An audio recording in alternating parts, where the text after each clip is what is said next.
The Samsung Galaxy Z Flip 3 is not the first flipping smartphone, but you could make the argument that it's the best. And after spending a little over a day with this smartphone, I think it's now my favorite flipping smartphone. And that's because of 3 reasons. Number 1, the form.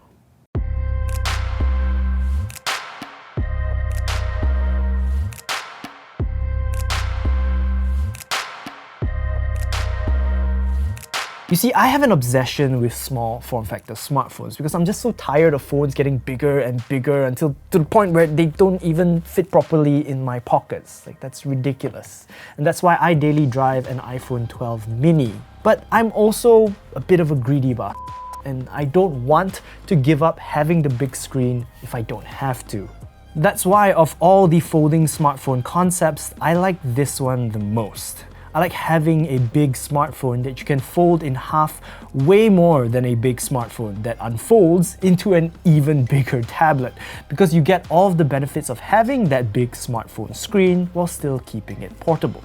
You see, to make sure that it folds properly into a reasonable size and has the space to house all of the necessary components, Samsung obviously had to make the Z Flip 3's screen very tall. It's so tall that you end up with a 22:9 aspect ratio display. So while a 6.7-inch screen sounds huge on paper, when you watch regular 16:9 internet videos, you don't actually get much more screen real estate than the 5.4-inch iPhone 12 mini.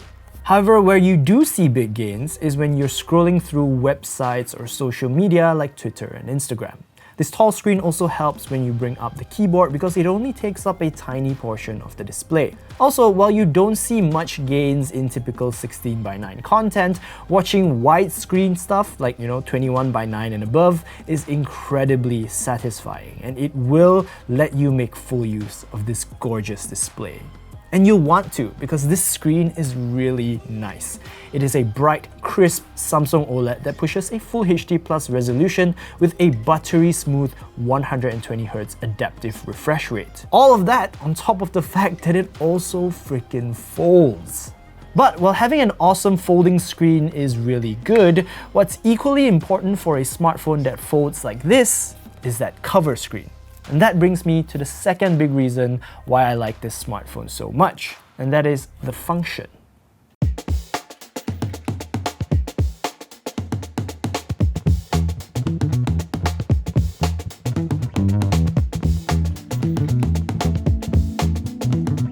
This cover screen on the Galaxy Z Flip 3 is just way better than it was on its predecessor. While that tiny display felt like an afterthought, this one is certainly more functional. If I had to describe how it works, I'd liken it a lot to the kind of experience you'd get on a smartwatch. You can do a lot of basic tasks with it, but you can't do full-on smartphone things like you can with the Galaxy Z Fold's cover screen. Navigation here though is simple. You swipe right to access your notifications, swipe left to access a carousel of pre-programmed widgets, swipe down to change the sound profiles and adjust the screen brightness, or swipe up to access Samsung Pay.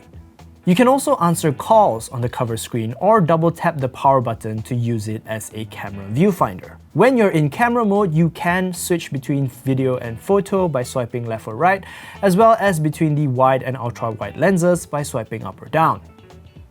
Then you can take a photo by pressing any one of the volume rockers or by tapping on the screen. Obviously, you can also use the hand gestures that Samsung is so known for. Speaking of the camera, image quality is okay for a flagship smartphone, but it's certainly not class-leading in any way. It's also not as versatile as most flagship systems because it lacks a telephoto lens. What you can't unfortunately do with the cover screen though is reply to messages. Like, I would have loved to see some kind of quick reply function that you would normally find on like a smartwatch, but we don't get that here. Still, I think that this is a fairly small thing that Samsung, I feel like, should be able to address if they wanted to with a software update. So, who knows what the future holds. Samsung also included a pretty solid set of stereo speakers on the Galaxy Z Flip 3. For a phone that has this much technology crammed into its tiny body, I'm pretty impressed with the sound I got from it.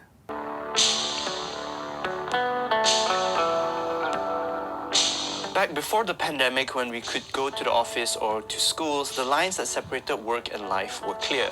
You wake up, you head to the office, and that's when work starts. Then at the end of the day, you head home, and that's when your work day ends. But now those lines are definitely more blurred. Now your home is your office, and all the things and places you used to unwind are also the places where you're expected to be productive. That aside, what is probably most impressive about this smartphone though is the fact that it has water resistance. Yes, Samsung has it rated for IPX8, which means that not only should it survive like splashes or getting caught in the rain, it should also survive, let's say, a dunk in an aquarium full of water. Obviously, we had to find out.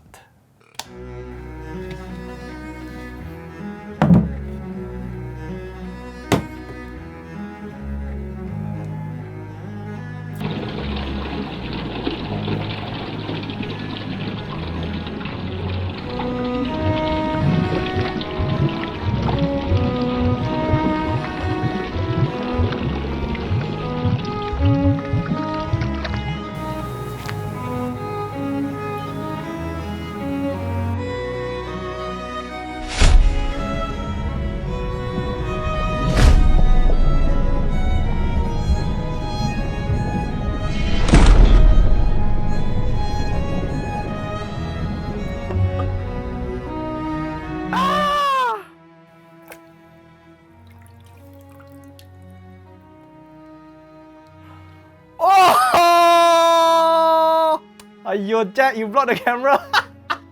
How? How has it survived that? How does a smartphone with so many moving parts and a freaking hinge survive a dunk like that? I don't know, but I think like if I had to guess, there has to be some kind of black magic involved, right? Like, it's ridiculous. But speaking of magic, I think it's time to talk about the last and maybe most important reason why I like this smartphone so much. And that has to do with the feel.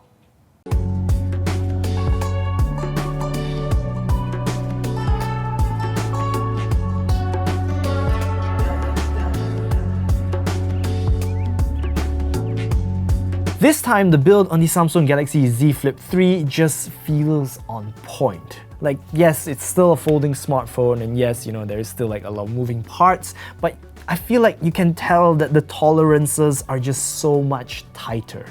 Every gap feels that much smaller and every little movement that much more precise. I guess it's no surprise then that the hinge can now open and hold in way more angles compared to its predecessor, on top of feeling more robust. The frame is also made up of what Samsung calls armor aluminium, which is apparently their strongest aluminium frame yet, and the outside of the phone is completely protected with Corning's Gorilla Glass Victus. But there is still a small thigh gap when the phone is shut, which means, you know, dust and little bits of debris will probably still be able to get in there. I also love the new design. I think it's way more cohesive now, and it definitely feels a lot more like an expensive gadget rather than like a cheap compact.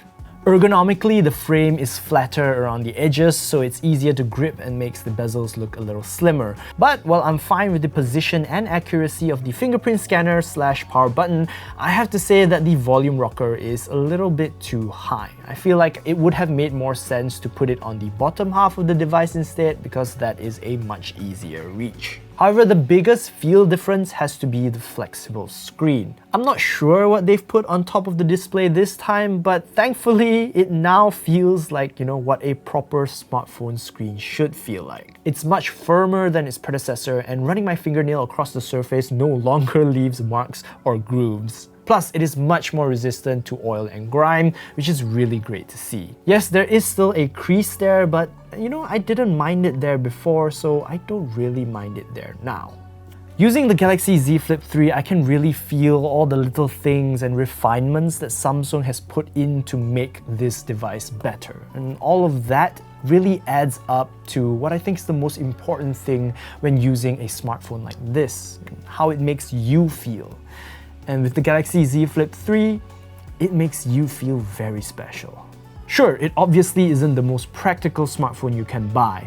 The camera isn't bleeding edge, the screen isn't of a super high resolution, the battery is tiny, and with a hinge, it's probably 1,000,000 times more likely for something to go wrong on this device than your regular candy bar smartphone.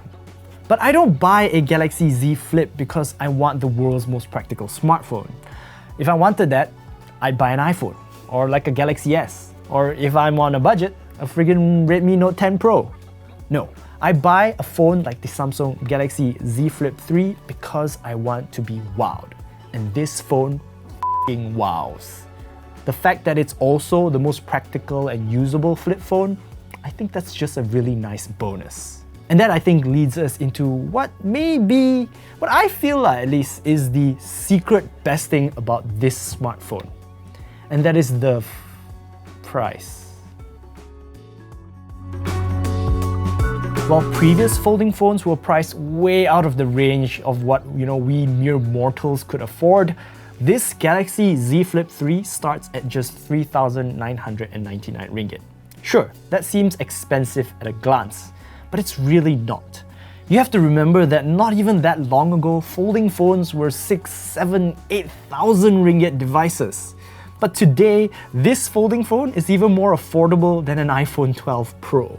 Yes, the base model Z Flip 3 only has 8 gigs of RAM and 128 gigs of storage, which is a little small by 2021 standards. But I think that's an okay sacrifice to make just so Samsung could bring the price down to this level. Besides, they didn't skimp on the processor, so you're still getting a Snapdragon 888 chip, which gives you a great flagship performance. Again, this device isn't designed to be the most practical smartphone ever. It's designed to make you feel special. And to do that for below 4,000 ringgit, I think that might just be a bargain. Alright, that's it for this video. Thank you so much for watching. I hope you enjoyed it because I enjoyed making it and using this smartphone.